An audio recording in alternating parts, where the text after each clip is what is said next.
Ricardo Bonilla es hombre de confianza del presidente Gustavo Petro y lo ha acompañado desde la alcaldía de Bogotá. De hecho, cuando el actual mandatario ganó las elecciones, fue uno de los primeros nombres que figuró como opcionado para el Ministerio de Hacienda, pero no era el momento por sanciones de la Contraloría, las que ya desaparecieron. Bonilla es economista de la Universidad Jorge Tadeo Lozano con una especialización en empresas multinacionales latinoamericanas y andinas en la Escuela Empresarial Andina. Ha sido profesor de la Universidad Nacional, donde también dirigió el Centro de Investigaciones para el Desarrollo. Dictó cátedra en las universidades de los Andes y Javeriana y es miembro de la Academia Colombiana de Ciencias Económicas. Se encuentra en proceso de candidatura para el doctorado en la Universidad de Rennes, en Francia. Dejó la docencia cuando el entonces alcalde Gustavo Petro lo invitó a que lo acompañara como secretario de Hacienda de la Alcaldía Mayor, donde llegó a ser alcalde encargado. Es respetado en el campo financiero y económico a nivel local y ha sido asesor de entidades públicas y organizaciones privadas, miembro de juntas directivas en la empresa de energía Bogotá, Codensa, Engesa y Transmilenio. Sin embargo, tiene poco reconocimiento a nivel internacional, lo que preocupa en los mercados, ya que tendrá que enviar mensajes que tranquilicen luego de la salida de un ministro de gran prestigio y reconocimiento como José Antonio Campo. En el campo de la economía social hizo parte de las consultorías con la Organización Internacional del Trabajo, FENALCO, DANE, entre otras instituciones. Hizo parte del grupo de especialistas con Luis Jorge Garay y Jorge Iván González, que elaboró el paquete de propuestas económicas. Ocupaba el cargo de presidente de FINDETER. El nuevo ministro agradeció al presidente Gustavo Petro y se comprometió a cumplir con las funciones del cargo. Saludó al ministro Campo y reconoció la labor que realizó. Dijo que mantendrá la estabilidad en la economía. Primer análisis que hacemos de los ministros entrantes y los ministros salientes, y el más importante de todos a mi juicio, y no porque yo tenga el sesgo económico, sino porque la estabilidad de la economía es fundamental para lograr todo lo demás. Más allá de los nombres, ya vamos a hablar de las personas, recordemos que aquí hay otra tensión en el gobierno de Gustavo Petro y ha habido desde el comienzo. Una tensión relacionada, por ejemplo, con si va a haber más exploración de petróleo y gas, más licencias de exploración de petróleo y gas. Acuérdense ustedes que el sector minero energético provee la quinta parte de los ingresos del gobierno, provee el 40% de las divisas del país.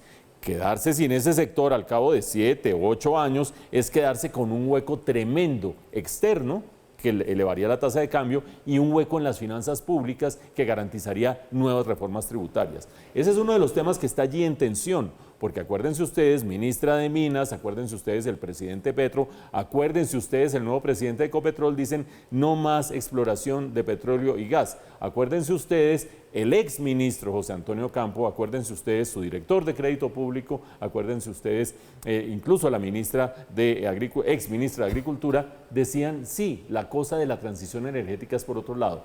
Un tema grueso más allá de las personas.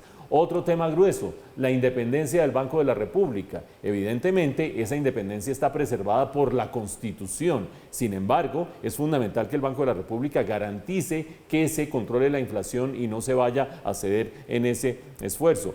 Y otro tema central, estabilidad fiscal hacia adelante.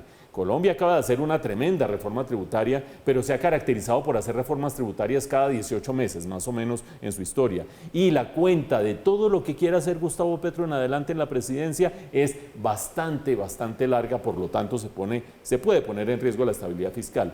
Son ni más ni menos que esa clase de toros los que tiene que torear el nuevo torero. Y el nuevo torero, creo yo, el doctor Ricardo Bonilla, nuevo ministro de Hacienda, tiene el conocimiento, tiene las credenciales, conoce los temas, hizo parte de la misión de expertos tributarios que en su momento convocó y hizo la Secretaría de Desarrollo y que sacó unos documentos sesudos de cómo son las finanzas públicas. No lo embiste el tema. La pregunta es, ¿va a jugar el rol de contrapeso que venía jugando el exministro Campo, la exministra Cecilia López y hasta cierto punto el equipo del exministro Campo? ¿O va a ser sencillamente la persona que, como parece ser el ímpetu del gobierno de Gustavo Petro, va a tratar de llegar a la orilla de aquí a final del gobierno y después ya veremos qué pasa cuando se acabe el petróleo, cuando se acabe el gas, con aguacates o con turismo? ¿Será que lo vamos a reemplazar? Ese dilema entre el corto plazo y el largo plazo es algo que los economistas tenemos metido aquí en la cabeza.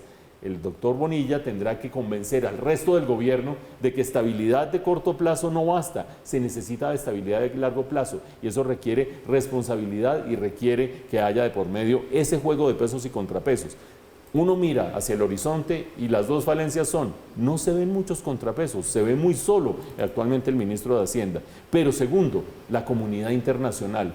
no conoce al ministro de Hacienda, y eso es una diferencia grandísima frente al anterior ministro de Hacienda, ya exministro José Antonio Campo.